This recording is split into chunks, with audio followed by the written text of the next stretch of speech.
Quran teaches that stars are missiles that God uses to shoot demons when they try to sneak into heaven.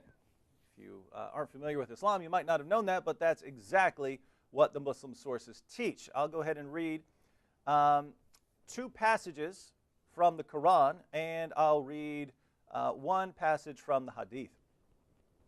This is chapter 37 of the Quran, verses 6 through 10. Chapter 37, verses 6 through 10. Allah says, "We have indeed decked the lower heaven with beauty in the stars, for beauty and for guard against all obstinate rebellious spirits, so they should not strain their ears in the direction of the exalted assembly, but be cast away from every side, repulsed, for they are under a perpetual penalty, except such as snatch away something by stealth, and they are pursued by a flaming fire of piercing brightness." Notice what you have here. We have indeed decked the lower heaven with beauty in the stars. So the stars are made for beauty and for guard against all obstinate, rebellious, evil spirits. So these stars are somehow guarding against rebellious spirits. Well, how do they do that?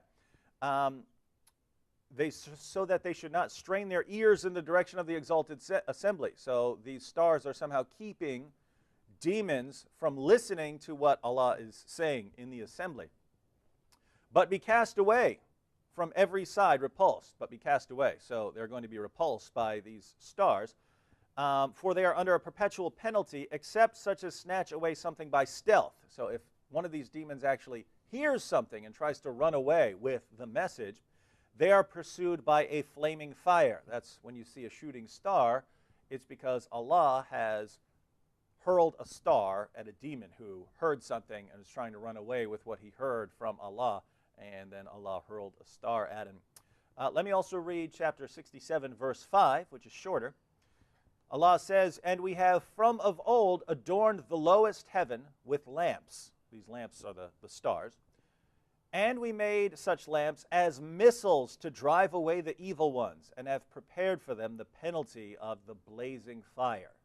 So we have made such lamps, the stars, as missiles to drive away the evil ones, and have prepared for them the penalty of the blazing fire. In case you want to try and reinterpret these, we know what the interpretation of Muhammad's companions was on passages like this. In Sahih al-Bukhari, number 3198, we have Abu Qatada. Who's Abu Qatada? Abu Qatada. And when you're talking about the companions of Muhammad, you're talking about the greatest generation of Muslims who ever lived. So when you mention these people, you're not just mentioning any Joe Schmo. You're mentioning the creme de la creme of Islam, right? So this is who you're referring to. So should a Muslim today listen to what we're saying, read what the Quran says about stars being missiles, and say, "Oh, that can't be what it means. I can just interpret this however I want"? Because the sound narrations that the majority of Muslims follow say that the best generation of Muslims is Muhammad and his companions, the generation after that, and the generation after that. The first three generations of Muslims are the most perfect example of how to understand and implement Islam. So no, they can't do that.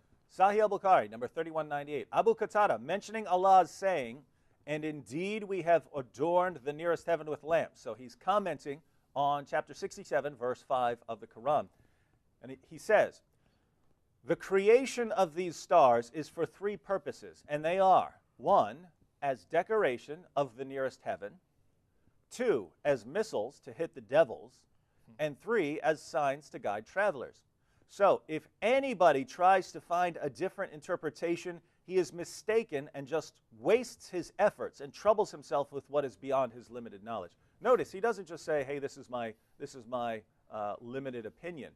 He says, this is the teaching of Allah, and anyone who tries to understand it differently is wasting his time. Where do you think he got that interpretation from? Let's see, where did he learn the Quran from? Muhammad? Yeah. So you can't just brush him aside. You can't do that if you're going to be consistent to your position, because we're dealing with Sunni Muslims, and that's vitally important. The majority of Muslims in the world are Sunni Muslims. They follow the Quran and the Sunnah of Muhammad. And Muhammad said, you got to follow my example, the example of my companions, and the generation after them, and the generation after that. So there's no way you can just brush this aside. So, according to Islam, stars are missiles that God uses to shoot demons when they try to sneak into heaven. You got it. and there's no way around it. Yep.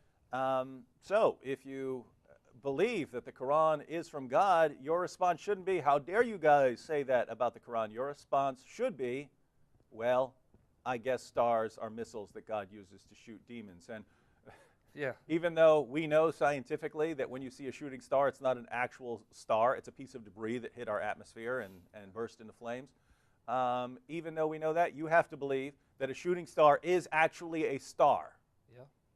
that Allah hurled at a demon. In fact, the Muslim response has to be, and Allah and His Messenger know best. Mm-hmm. Allah and His Messenger know best. Who cares what scientists have to say? You kafir. So you Muslims can go into your science classes and tell your teachers that, because you have it from Allah Himself.